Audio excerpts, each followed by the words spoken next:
एक गांव था जिसमें एक मजदूर रहता था जिसका नाम शंभू था। शंभू बहुत गरीब था।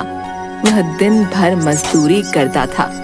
उसको इतनी मेहनत करने के बावजूद भी ज्यादा मजदूरी नहीं मिलती थी। शंभू की एक आदत बहुत गंदी थी। वो बहुत ज्यादा बोलता था। कभी सीधी बात नहीं करता था। अगर बात सीधी बोलनी भी होती थी तो वो उल्टा बोलता। लोगों को उसकी बात कभी समझ में नहीं आती थी। इसीलिए शंभू को काम भी कभी नहीं मिलता था। एक दिन शंभू अपने घर के पास एक पेड़ के नीचे बैठकर अपने दोस्त से बोला, 1 महीना बीत गया है, कहीं काम ही नहीं मिल रहा है। अरे क्यों नहीं मिल रहा काम? काम मिलते ही अच्छे से निपटाऊंगा उसको। देखो मिलता है कि नहीं। शंभू और पड़ोसी की बात हो ही रही थी कि पास से सेठ निकलता है और शंभू से बोलता है, सुनो भाई, इधर आओ, कुछ काम था। हाँ बताओ बताओ, काम चाहिए तुम्हें? है बताओ। अरे तुम सीधा बोलना कब सीखोगे? काम देने आया हूँ तुम्हें। अरे सेठ, ये तभी होगा जब आपकी मूछें बढ़ जाएगी। जो यूं करते हो छोटी सी है। शंभू की बात सुनकर सभी आसपास के लोग हंसने लगे, क्योंकि सेठ जब भी बात करता था हर बात पर उसकी मूछें ऊपर नीचे होती थीं। इसीलिए लोगों को उसकी मूछों पर हंसी आती थी। क्योंकि सेठ अमीर था, इसीलिए कोई भी सेठ के सामने बोलने की हिम्मत नहीं करता था। ठीक है, काम ये था कि हमारे खेत बहुत बड़े बड़े हैं, क्या तुम उस पर खुदाई का काम करोगे? ऐसे कर देंगे, मगर मजदूरी क्या दोगे ये तो बता दो। जब काम सही होगा तो मजदूरी भी दे दूंगा। नहीं, आप पहले बता दो। आपका भरोसा नहीं है, कभी भी आप देते नहीं हो। गरीबों का खून चूसकर ही तो तोंद देखो कैसे बाहर निकली है। कल से काम पर आ जाना। एक दिन की बात है, शंभू सेठ के खेत में खुदाई कर रहा था। खुदाई करते करते उसकी कुल्हाड़ी एक चीज पर पड़ी। उसे लगा कि जमीन के अंदर कोई बहुत कीमती चीज है। भाई काफी खोद दिया है, अब ये क्या लगा हाथ में है? उसने उस जगह खोदना शुरू किया। बहुत समय खोदने के बावजूद भी उस चीज का अंत भाग नहीं मिला। बहुत समय खुदाई के बाद एक बहुत बड़ा पतीला जमीन से निकला। पतीला इतना बड़ा था जिससे एक साथ 100 लोगों का खाना बन सकता था। शंभू बहुत उदास हो गया। उसने सोचा, इतनी सारी मेहनत करने पर भी एक पतीला निकला। बताओ, मेरे घर में तो सिर्फ अकेला ही मैं रहता हूँ, तो मैं इस पतीले का क्या करूँगा? अरे भाई, तुमको क्या करना है मैं बता दूंगा। ये कौन बोला रे? कौन बोला? तुमको दिखता नहीं है? महाराज सामने आओगे तभी तो हम देखेंगे ना। अगर ऐसी बात करोगे तो जाओ, हम नहीं आते तुम्हारे सामने। कर लो। तुम नाराज भी होते हो, अजब प्राणी हो भाई। अगर हम प्राणी ना होते तो तुम धरती पर थोड़ी रहते, आसमान में उड़ा दिए जाते। ठीक है, आना है तो आओ, हम जा रहे हैं, थक गए बहुत आज। शंभू खुदाई की वजह से बहुत थक गया था, इसलिए वह एक पेड़ के नीचे आराम करने के लिए गया। अच्छा ठीक है, तुमको अभी बता रहा हूँ।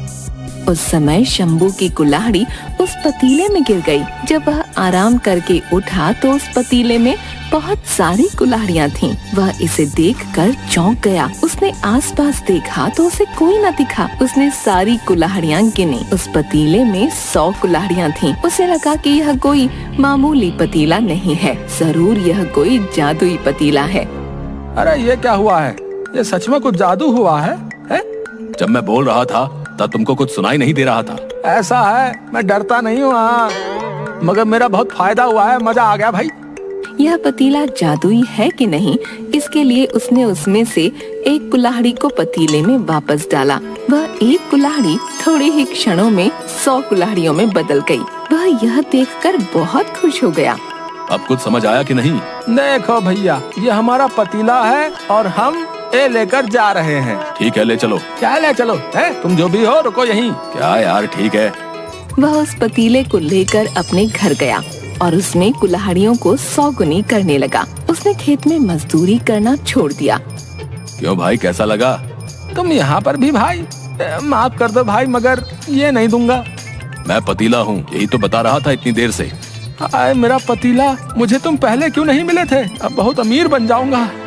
वह कुल्हाड़ियों को बेचकर धन कमाने लगा। अब वह धन को 100 गुना करने लगा और 100 गुने धन को फिर से 100 गुना करने लगा। ऐसा करते करते वह अमीर बन गया।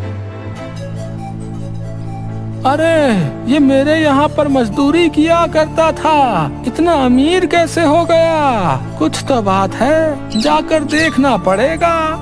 पतीले की सारी बात उस सेठ को पता चली। सेठ शंभू के घर गया। शंभू बहुत धनवान हो गया। सेठ, आज आप यहाँ मेरे घर की तरफ आए हो? हाँ, तुमसे मिलने आए थे। तुम इतने दिन से आए नहीं तो सोचा मिलने चले। अरे सेठ जी, ऐसा नहीं है। तुम इतने बड़े आदमी कैसे बन गए हो? लोगों को बोलते सुना तो मैंने सोचा तुमसे सीधा बात कर लूं। सेठ जी, अगर होगी तो उससे आपको क्या करना है? तुम तभी से अमीर बने हो जब आखिरी बार मेरे खेत पर काम किया था। हाँ। शंभू घबरा गया। कहीं सेठ को पता तो नहीं चल गई है कि उसके उस खेत में पतीला मिला जिससे मैं अमीर बन गया था। आप किस बारे में बात कर रहे हैं? बहुत भोले बन रहे हो। खेत में काम करते क्या मिला था तुमको? वो मेरा है, लेकर आओ। सेठ जी, आप बौरा तो नहीं गए हो? ऐसा थोड़ी होता है। वो खेत आपका था मगर खोदा मैंने है। हाँ, जो मिला है वो मेरा है। हाँ ठीक है, ले जाओ। वैसे भी अब मेरा काम तो हो गया। लाओ जो भी था, ज्यादा समय नहीं है मेरे पास। ठीक है, ले जाओ ये पतीला। ठीक है, दो। आखिर में शंभू को पतीला देना पड़ा। पतीला चले जाने पर भी शंभू उदास नहीं था, क्योंकि शंभू ने सोचा कि अब मेरे पास बहुत सा धन है जिससे मैं बिना कुछ करे बहुत ऐश्वर्य भरी जिंदगी जी सकता हूँ। शंभू ने पतीले को सेठ के हाथ में दे दिया और तभी पतीले ने सेठ को देखकर मुस्कान दी और बोला, अरे क्या बात है, मेरा नया मालिक कौन बनने आया है? सेठ को जब अचानक से कोई आवाज आई तो सेठ घबरा कर बोला, ये कौन बोला? क्या तुमको भी लगता है दिखता कम है? जब तुम रहेंगे तभी तो देखूंगा ना। पहले घर चलो, वही दिखता हूँ। अच्छा, ऐसी बात है तो चलो। सेठ, आज खाना तो अच्छे से खाए हो ना? क्यों पूछ रहे हो? कहीं बात हजम ना होगी।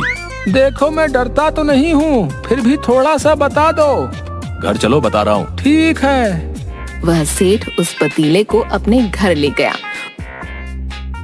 और उसने उसके घर के सारे कीमती सोने के जेवरात और आभूषण सबको पतीले में डालकर 100 गुना करने लगा। और जैसे ही जेवर 100 गुना हो गए, वो बहुत खुश हुआ और 100 गुना सोने, जेवरात और आभूषणों को भी वह 100 गुना करने लगा। ऐसा करते करते वह पूरे गांव का ही नहीं परंतु पूरे देश का सबसे अमीर सेठ बन गया।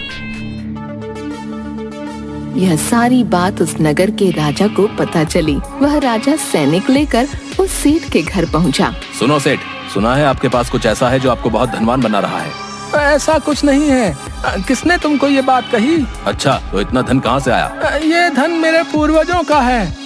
तुमको ये जानने की क्यों पड़ी है? जाओ लेकर आओ और दो मुझे। देखो सैनिक, ये मेरा है, खुद का धन है। और वैसे भी भाई, नगर में हर किसी का धन आपको अपना ही लगता है, इसीलिए आप ले जाते हो उनसे छीन कर। माना हमारा राजा थोड़ा पागल है, मगर अमीर हमें भी होना है। राजा धनवान तो प्रजा पहलवान। अच्छा ठीक है, ले जाओ। अब हमको क्या जरूरत होगी? काफी धन है मेरे पास, इतना कि मैं तुम्हारे राजा को भी खरीद लूं। वैसे भी तुम्हारा राजा पागल है, मुझे कम धन में भी अपना राजपाट दे देगा।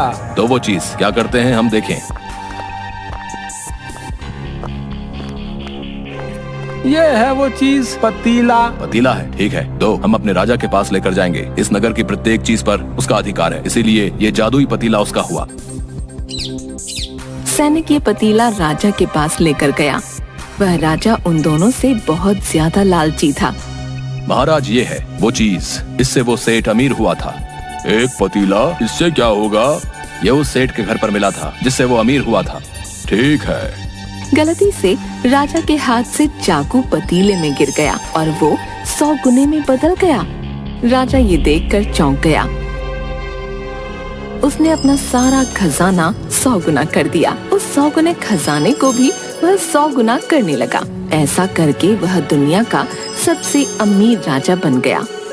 फिर पतीले से राजा को आवाज आई। राजा ये आवाज सुनकर चौंक गया। बाकी सब भी डर गए कि अब ये आवाज कहाँ से आ रही है।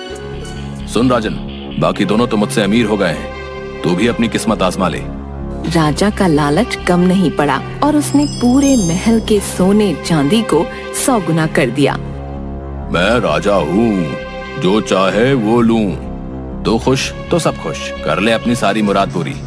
बिल्कुल सही। एक दिन वो राजा उस पतीले के पास आया और सोचने लगा कि इस पतीले में जरूर कुछ होगा जो इसको जादुई बनाता है, क्योंकि यह पतीला दिखने में तो बहुत साधारण सा है। इसलिए वह उस पतीले के अंदर गया और उस पतीले में ढूंढने लगा। तभी उस पतीले में उस राजा के हम शक्ल राजा आने लगे। धीरे धीरे करके उस पतीले में से 100 राजा निकले। वह राजा अपने 100 हम शक्ल को देखकर घबरा गया और अपने आप को मारने लगा और कहने लगा कि ये मैंने क्या कर दिया, मैंने अपने ही 100 गुना कर दिए। आपने जो किया वो आपका लालच है। देखो, अब तुम ये रोक सकते हो। अब मैं क्या करूं? जो भी हुआ वो आपकी खुद की वजह से हुआ है, इसे रोकना मुश्किल है। ये एक बार किया जादू था, इसे पलटा नहीं जा सकता है। और उसके बाद सारे हमशक्ल राजा अपने आप को राजा बताने के चक्कर में आपस में लड़ने लगे और इस तरह ज्यादा लालच के चक्कर में राजा ने अपनी जान गंवा दी।